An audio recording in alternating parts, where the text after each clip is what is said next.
a chance to speak, because the provinces were enacting law and the federal government was enacting law, and if there was a clash of law, there was a third article which said in Constitution that if there is a conflict of laws, then the federal law will prevail. And it is still in the Constitution. Now education has now devolved. There are 5 provinces in Pakistan, and in the northern areas, you see, you hear about school being blasted. Yes. Especially girls' school. Especially girls' school. And the girls have a right of education. This is the right which God has given them. This is the right which Creator has given them. So, you see, the difference between man and the other animals, for example, birds, they carry this some rules in themselves. You know how when they lay egg, when the baby bird is born, and how to bring up the baby bird, how to teach the baby bird to fly, they carry with it within themselves. But because God has given the human being a power to speak, to express, therefore this power is an eternal power. And education brings a lot of changes in the personality, in the thinking, in the attitude, in the working of the people. But we see, I feel very, very odd, and I feel sick when I see the budget, that so much little is left for education, when the maximum budget should be on education, on health. These are 2 factors which are necessary for the bringing up of human being, for the betterment of the human being.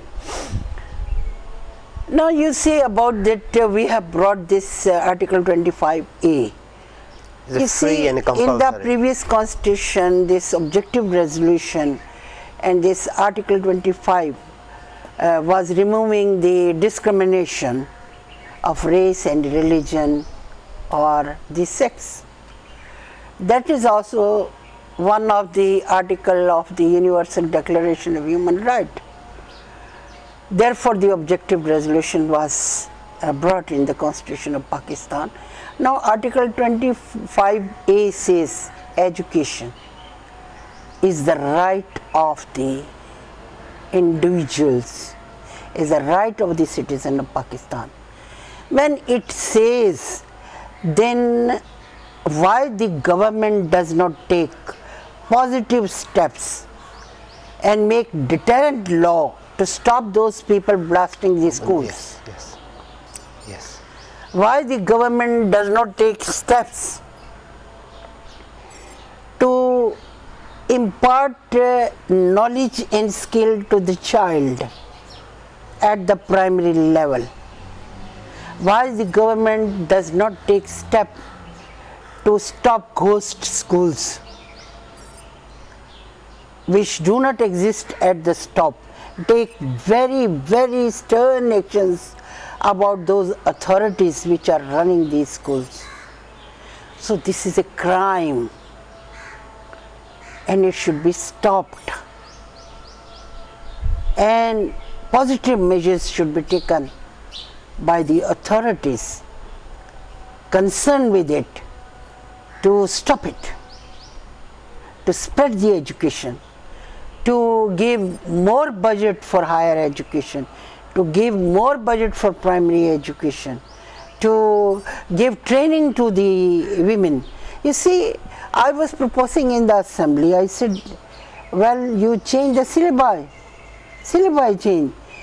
rather than teaching that is Ali Madamim of mango, you teach children this this electronics, how to make electronics, make them good plumber, make them good engineers, give them the skill from the very childhood.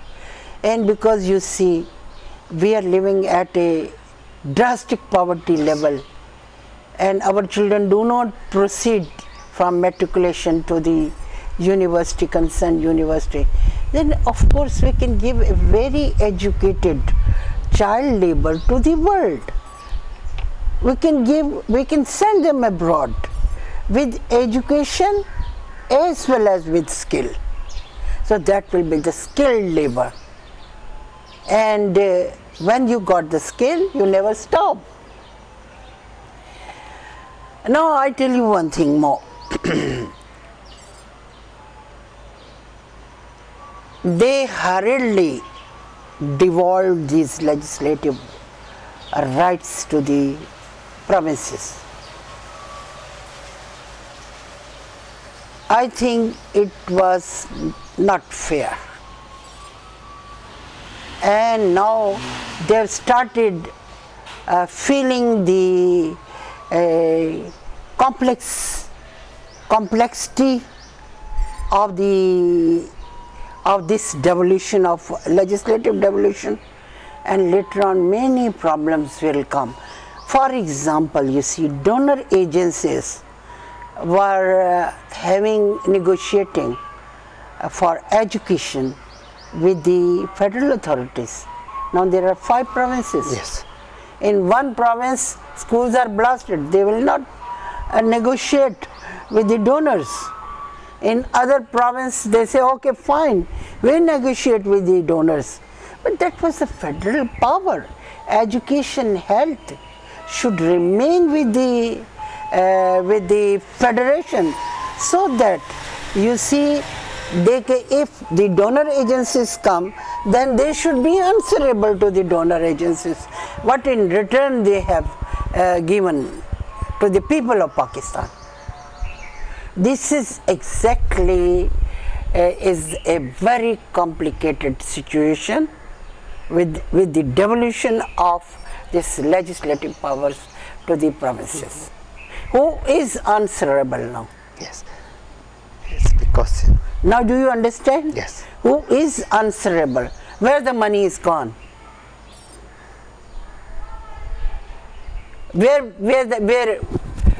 How would you answer that we have built schools where schools are being blasted?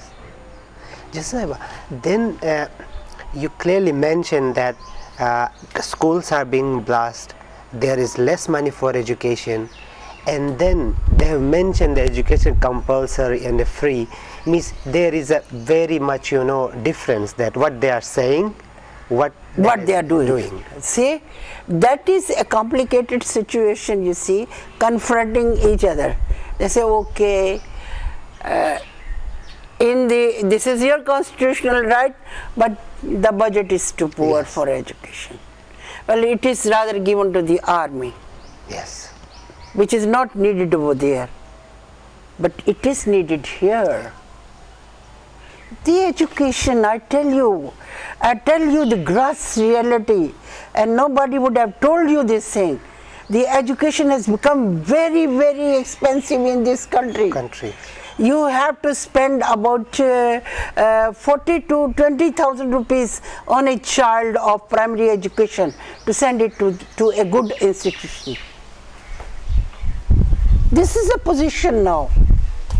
Why don't we understand that education is the equal right of poor and the richer?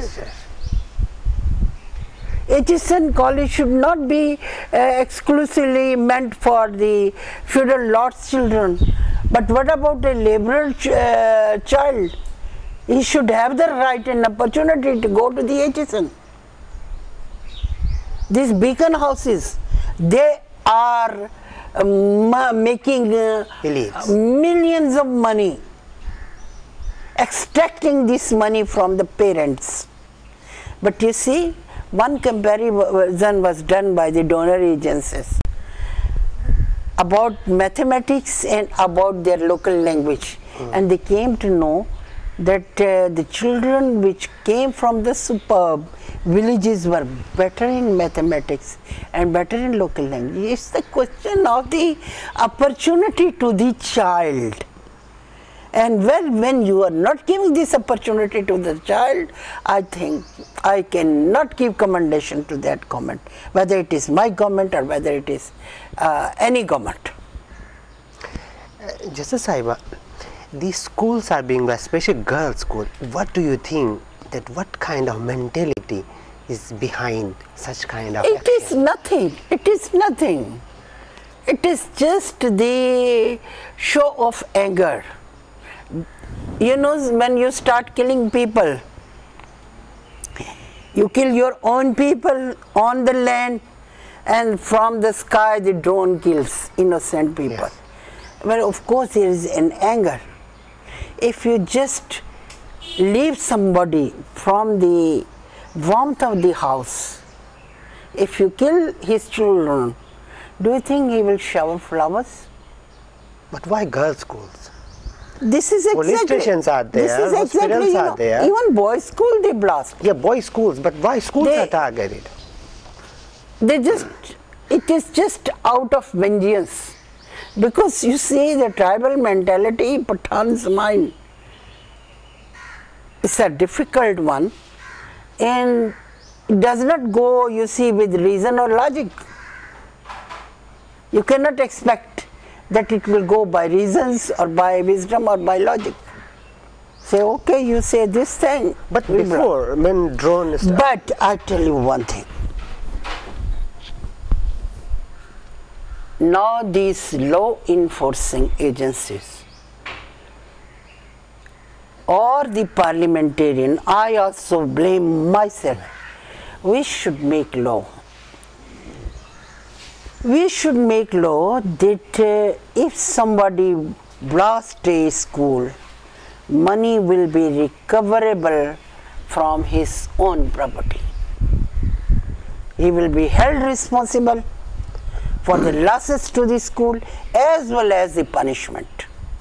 And those punishments should be deterrent and implemented at the spot where the school is blasted.